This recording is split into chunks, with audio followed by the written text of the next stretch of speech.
কোনো হেনস্থার শিকার হবেন না, সেই বিষয়টাও সবাইকে নজর রাখতে হবে এবং আমাদের প্রবাসী কল্যাণ মন্ত্রণালয়কে এই বিষয়ে আরও নজরদারি করতে হবে। আমরা আমাদের যখনই আন্তর্জাতিক পর্যায়ে আমরা কথা বলেছি, সবসময় আমাদের প্রবাসী, বিশেষ করে অভিবাসী যারা এক একটা দেশে কাজ করে, আমরা সেই সব দেশের তাদেরকে এই কথাটাই জানাতে চেষ্টা করেছি যে আমাদের কর্মী যে দেশে যায় তারা তাদের অর্থনীতিতে অবদান রাখছে, তারা তাদের দেশ গড়ায় ভূমিকা রাখছে, কাজে তাদেরও গুরুত্ব অপরিসীম। অর্থাৎ আমার দেশের মানুষ তারা আমার কাছে তারা অনেক সম্মানের, তারা বাইরের যে কোনো রকম অসম্মানে না পড়ুক সেদিকে লক্ষ্য আমরা সবসময় রেখেছি, সেদিকে লক্ষ্য রেখেই আমরা কাজ করছি।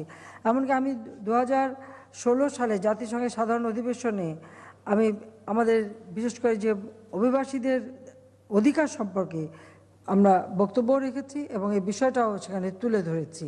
এটা একটা সমগ্র দেশ মিলে, অর্থাৎ গ্লোবাল কম্প্যাক্ট ফর মাইগ্রেশন, এটা অনুমোদন করে, এটাও আমরা কিন্তু উদ্যোগ নিয়েছি, সেটা আমরা ব্যবস্থা রেখেছি। কারণ মানুষ যায়, এটা তো আদিকাল থেকে যুগ যুগ থেকেই আছে যে মানুষ এক জায়গা থেকে আরেক জায়গায় যাচ্ছে, মানুষ চলমান, কাজেই সেখানে কিন্তু গেলে পরে তার জন্য নিজের কাজটা নিজে করতে পারে সেদিকে লক্ষ্য রেখেই আমরা ব্যবস্থা নিচ্ছি।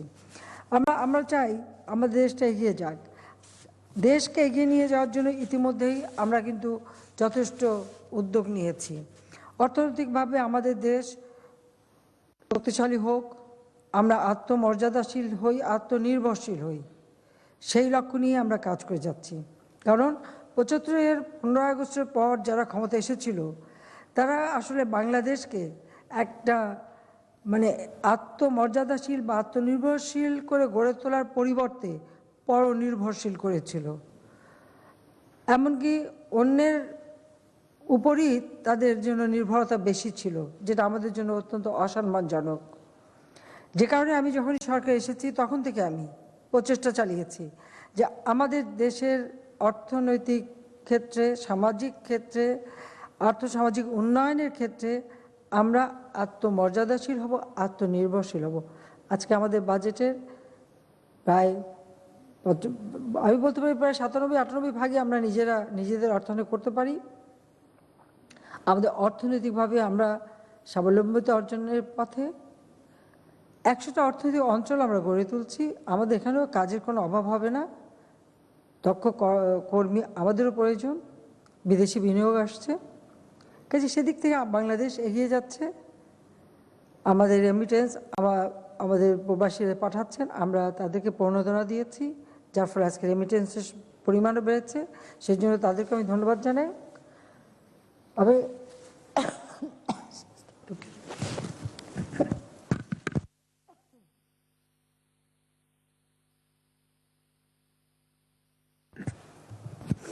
আমি একটা অনুরোধ করব, আমাদের এই শ্রমিক অভিবাসনের সঙ্গে যারা জড়িত, বিশেষ করে রিক্রুটিং এজেন্ট থেকে শুরু করে আমাদের মন্ত্রণালয়, তাদেরকে আমার অনুরোধ, এদেশের মানুষ কিন্তু মানুষ, সেভাবে তাদের মর্যাদা দিতে হবে, আর তাদের জন্য কোনো রকম সমস্যা না হয়। যারা বিদেশে যেতে চায় তাদের কর্মসংস্থান ঠিকমতো হচ্ছে কিনা, তাদের নিরাপত্তা ঠিকমতো আছে কিনা, বিশেষ করে আমাদের মেয়েরা যারা যায় তাদেরও নিরাপত্তার বিষয়টা, এটা সকলকেই লক্ষ্য রাখতে হবে। সেই জন্য এক্ষেত্রে আমাদের প্রবাসী কল্যাণ মন্ত্রণালয় যারা কর্মরত বা বিদেশে কর্মী প্রেরণে যে সমস্ত সংগঠনগুলি আছেন তাদেরকে আমি এইটুকু অনুরোধ করব যে আপনাদেরকে দায়িত্বশীলতার ভূমিকা পালন করতে হবে, কারণ দায়িত্বটা আপনাদের উপরে পড়তায়।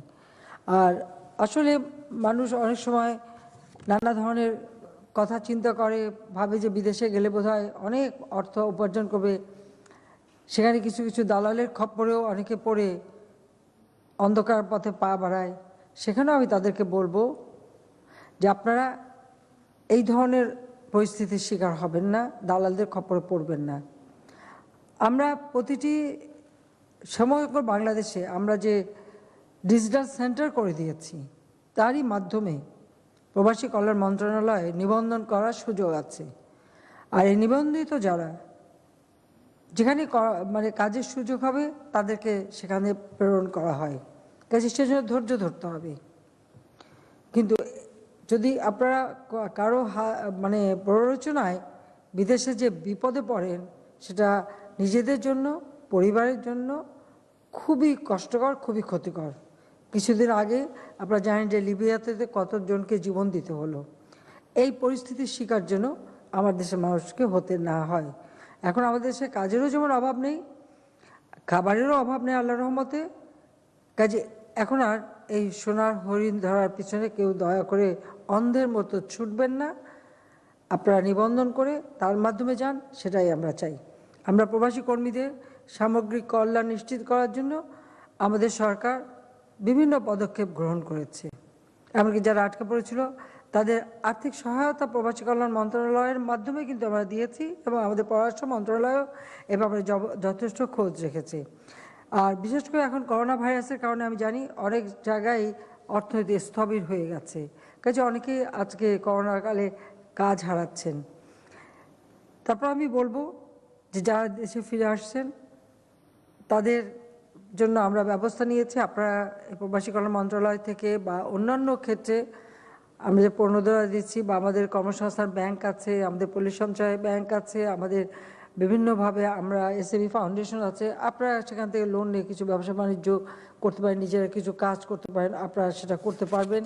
সেদিকে আমরা বিশেষভাবে দৃষ্টি দিচ্ছি। কাজে এখানে হতাশ না হয়ে আপনারা পূর্ণ উদ্যমে আবার নিজেরাই নিজের দেশে কাজ করেন। আমাদের বড় বড় মেগা প্রজেক্টের কাজ কিন্তু অব্যাহত আছে।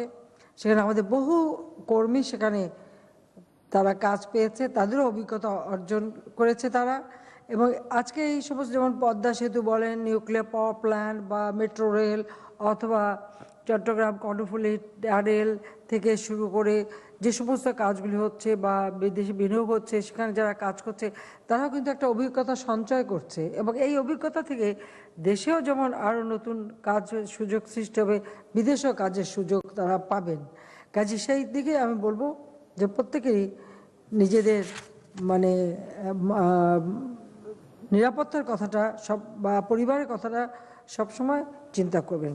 আর ওয়েজ আর্নার্স কল্যাণ বোর্ডের বিদ্যমান নীতিমালা অনুযায়ী শুধুমাত্র বৈধ ও নিবন্ধিত অভিবাসী মৃত কর্মী পরিবারকে ওয়েজ আর্নার্স কল্যাণ বোর্ডের তহবিল থেকে ক্ষতিপূরণ বাবদ ৩ লক্ষ টাকা আর্থিক সহায়তা প্রদান করা হতো। করোনা পরিস্থিতি বিবেচনায় আমরা এখন করোনা ভাইরাসে যারা মৃত্যুবরণ করে, তারা নিবন্ধিত হোক বা অনিবন্ধিত হোক,